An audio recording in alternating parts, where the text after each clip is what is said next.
Good afternoon. Good afternoon, colleagues, esteemed guests, and fellow members of the Hispanic and Latin Employee Council of Foreign Affairs Agencies. My name is Sierra Bracero, the current treasurer of HECFAA, and this year I've had the distinct pleasure of co-chairing alongside Susana Guzman the Hispanic Heritage Month Committee. On behalf of the HECFAA board, we would like to welcome you to our flagship event celebrating our Latinidad.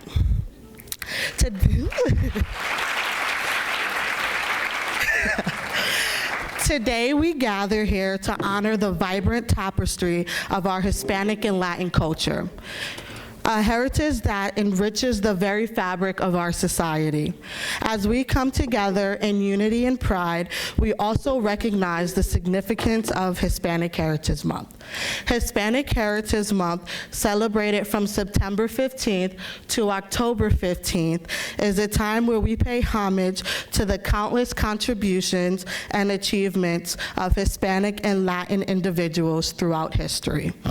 It is a dedicated period to acknowledge the resilience, diversity, and cultural richness that defines our Hispanic and Latin heritage.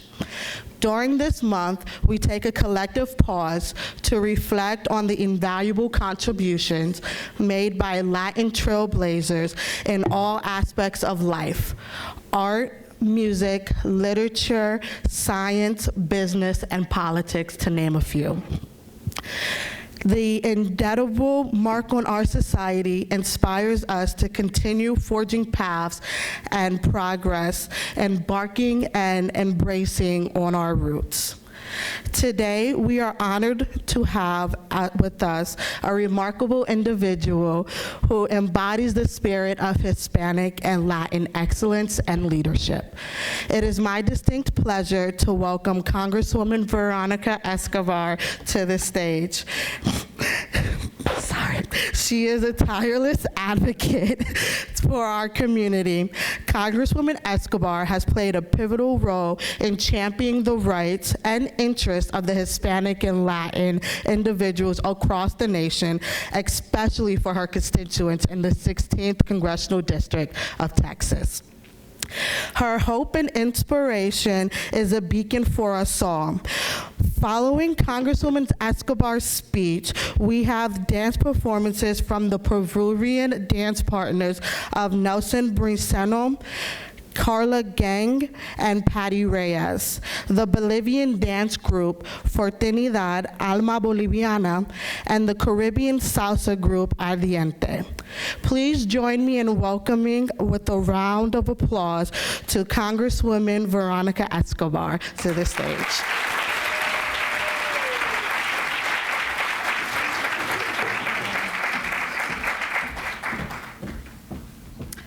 Buenas tardes. Hi, everyone. It's so wonderful to be here, and it is an absolute privilege to be able to join you today and talk a little bit about how important it is, especially for those of you in the audience who are young people and in school, to think about federal service. I first want to point out I have an incredible Latino with me, Eduardo Lerma, who is my chief of staff.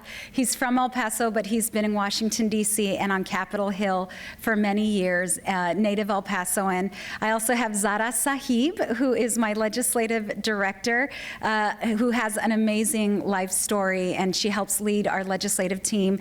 And JP Caballero, who's taking the photographs over there, also a native El Pasoan who is on our DC team. Before I begin, I am so curious. I'd like to see by a show of hands how many of you are in college, how many of you are in school. Okay, fantastic. And for those of you who are not in college, like me and my team, thank you for supporting these incredible young people and for showing them how valuable their talent and their brilliance is to our country.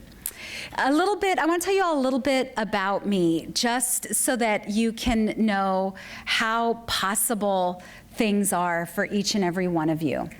I grew up, I'm a third generation El Pasoan, and I grew up in a family of 5 in the community of El Paso, which is right on the southern border. So we literally are right on the border of the US and Mexico. And just about a block, 2 blocks away was my family's dairy. So, we grew up knowing hard work, working as a team, supporting each other, like many hardworking families in our country grow up and are raised. And when I was a kid, I never in a million years would have dreamed that I would be in Congress. Never entered my mind, never thought it was a possibility. It was never even part of an ambition that I had. And I thought I was going to be a teacher. It's what I felt my purpose was, and it's what I did actually for many years. I was a teacher for a decade. I taught English literature and research and critical writing at the University of Texas at El Paso. And I also taught at El Paso Community College. I was a graduate of the University of Texas at El Paso, UTEP, and then went on to get a master's degree at New York University in New York City. And I was totally blissed out, happy, teaching and doing what I thought was good work. And then I was pulled into politics because of what I saw in my community at the time, back in the 1990s, as some really serious and troubling anti-immigrant sentiment. And back then, there was a lot of talk, this was in the 90s, of building a wall and very heavy federal law enforcement presence. And it inspired me in my early 20s to get involved with an immigrant rights advocacy group. And it was there that a political spark was lit in me. And the more and more I became involved in activism, the more I came to realize that there's different ways to advance and create change. One is by being an outside agitator, which is what I was trying to do. And another was to actually get involved inside the agencies, organizations, and systems that could implement change. And even then, in my 20s, as I started getting involved politically, never dreamed that I would be a public servant myself. I focused my time and energy on helping others, encouraging others, trying to convince others to play a role in our government and run for office.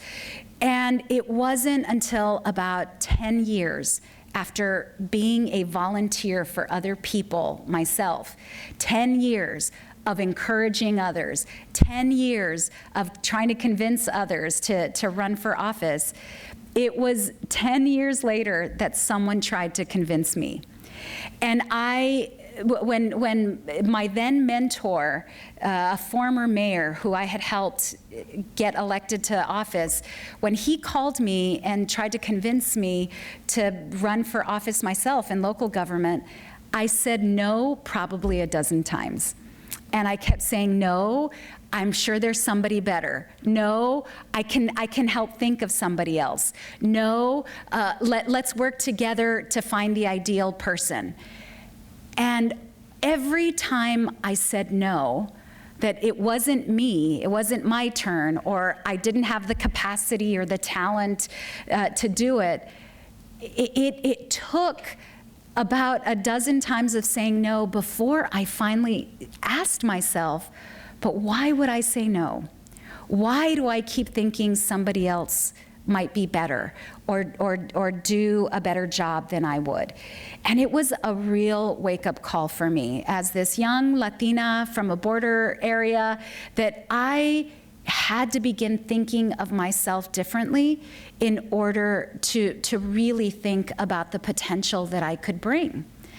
And it's something that I have tried to teach my 2 children, Eloisa, who is 24, and Christian, who is 26, that they can achieve truly whatever they want, and that frequently we put obstacles in front of our own selves.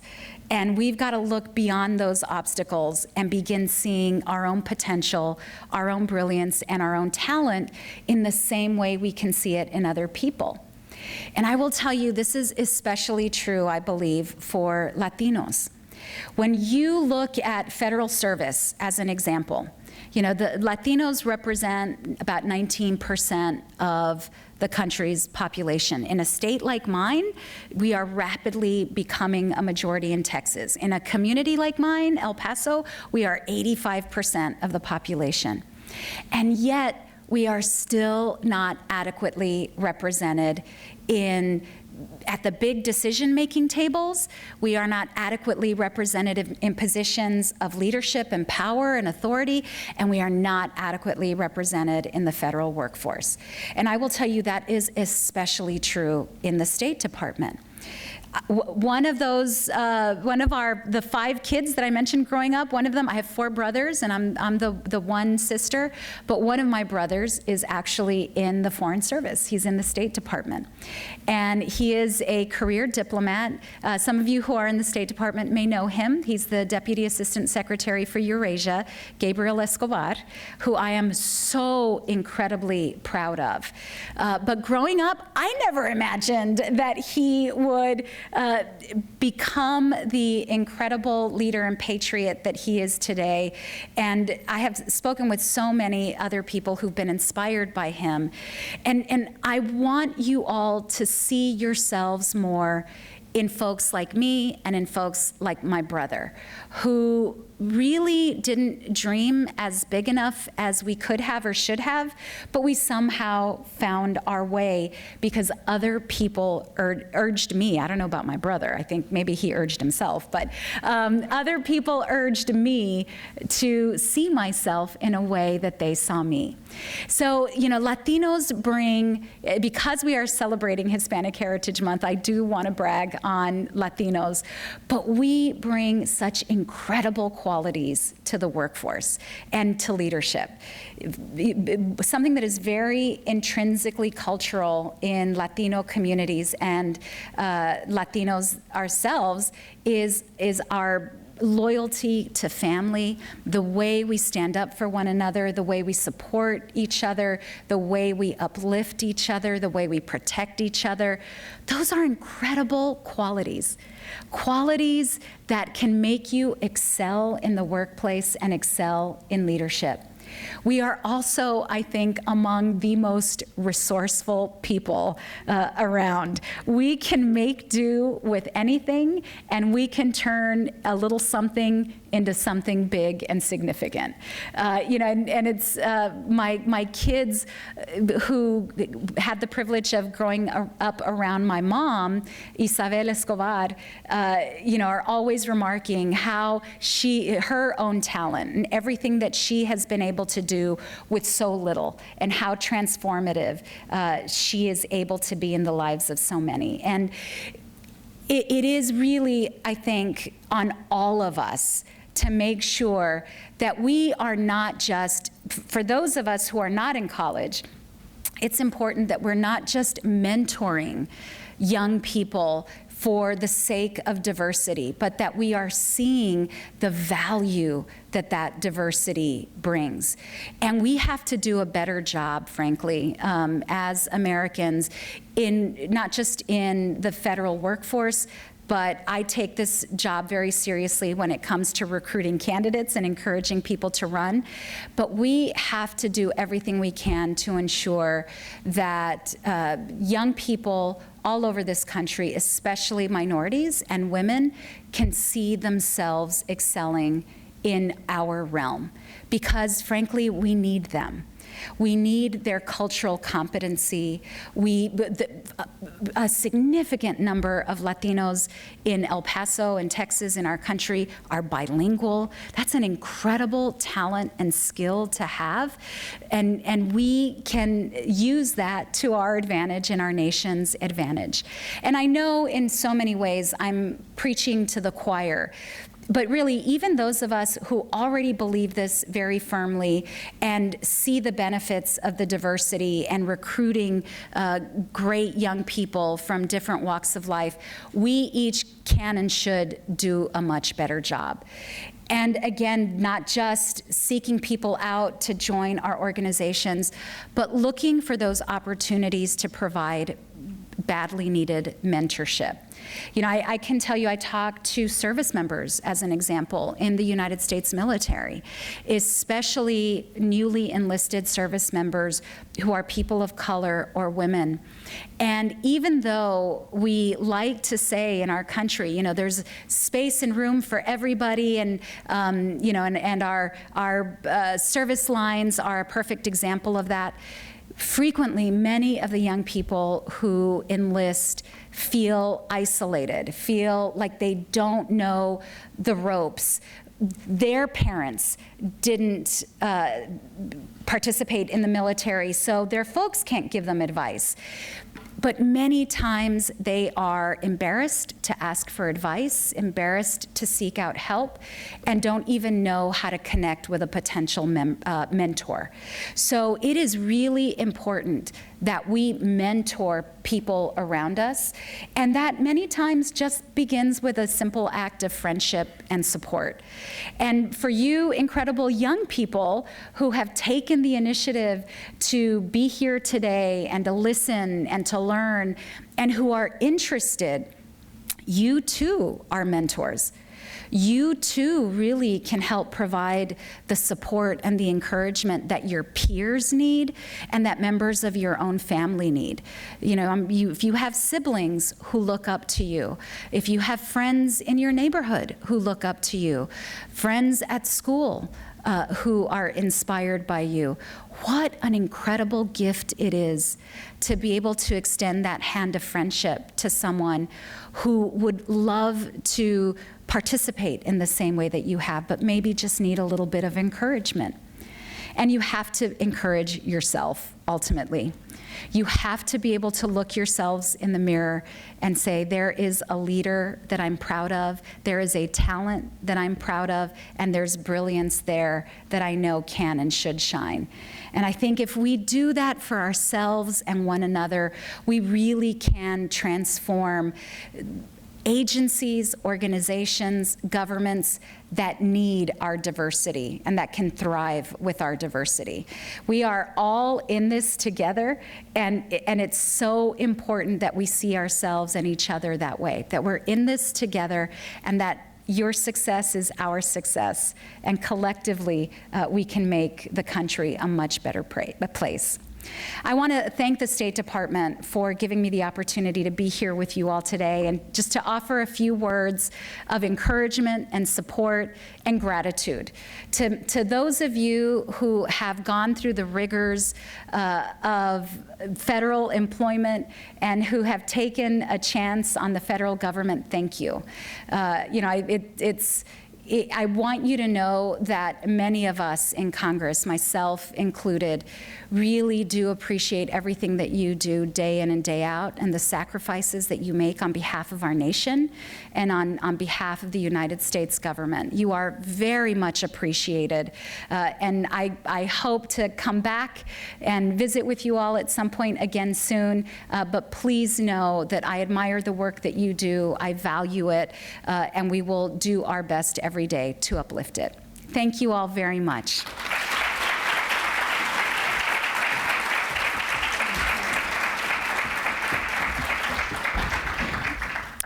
Thank you so much to Congresswoman Escobar for being here today. For those of you that don't know me, my name is Isabel Carnero. I am the president of HECFAA, the Hispanic and Latin Employee Council of Foreign Affairs Agencies. If you are not a member, we're happy to have you, or welcome to everybody at the State Department. We promote recruitment, retention, and advancement of Hispanic and Latinos at the Department of State, and we're also open to all allies that can help us in our cause. So for our first dance group, we are welcoming Fraternidad Alma Boliviana. Caporales is a traditional Andean dance that comes from the Yungas region of Bolivia, a borderland between the semi-tropical and highland regions.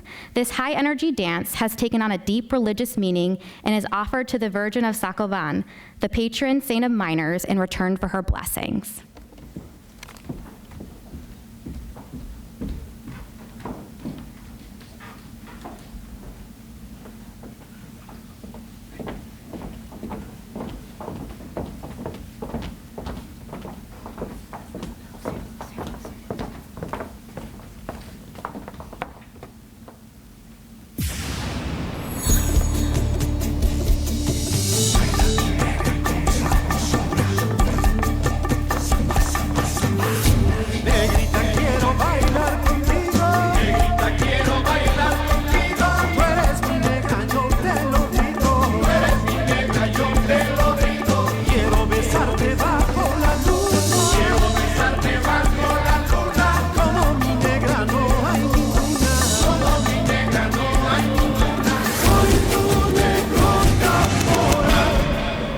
Alma boliviana.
Our next dance group is called Ardiente. Salsa is a dance that first emerged in Cuba and Puerto Rico, molded by different cultural tendencies from Spain, Africa, and the Caribbean. The movement was strong and sensual, often closely tied to the old religion of Santeria, or the worship of older African deities called arichas. This movement and music evolved into a number of dance styles and melodies, such as son, danzón, mambo, shaping what we know now as salsa today. This dance spreads to Puerto Rico, New York, and is now danced all over the world. Salsa is a Spanish term that means sauce. It is believed that this dance was named salsa because it was a medley of sounds and dance styles. And the movements were hot and spicy like Latin American food. Welcome, Ardiente.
long way around. I'm so sorry. For our final dance company today, we will be having Peruvian dancers perform 2 different types of Peruvian dances. The first one is Mayanera, which is the national dance of Peru with roots of the Spanish fandango and African, I'm so sorry, I'm gonna pronounce this word completely wrong. It's Zamacueca. Yeah, okay. And of the indigenous couples. This dance portrays a couple's flirtatious pursuit. The woman in her skirt and handkerchief teases the man with her graceful movements. And the Afro-Peruvian dance was started during the colonial times. Enslaved African populations were brought to Peru to work on the agricultural fields along the country's coast. They brought their musical traditions. This dance forms an expression of African narratives and all kinds of misfortunes, achievements, and celebrations. Love, customs, pain, and suffering. Today, we are also we have the pleasure of welcoming one of the Department of State's own, Patricia Reyes, who will be dancing with the Afro-Peruvians today. Patty Reyes is a program manager from the Overseas Security Advisory Council, OSAC. And throughout her career, she has worked with security, language, cultural leadership, and social impact programs. When Patty is not working, you can catch her on the dance floor. So she is currently not working, so you will catch her on the dance floor. I will not come up in between dances. The first dance you'll see will be the Mayanera, and the next will be the Afro-Peruvian, and afterwards I'll come back up. And please enjoy the dances.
Let's give another round of applause to all of our wonderful dance performers today.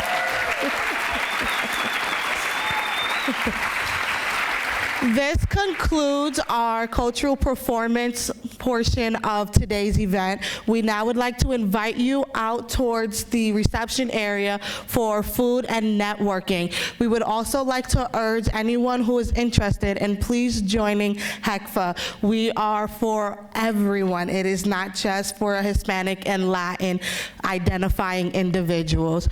We do like to put on a plethora of events to promote cultural differences and to promote retention within the Department of State on various multiple different venues and on different platforms.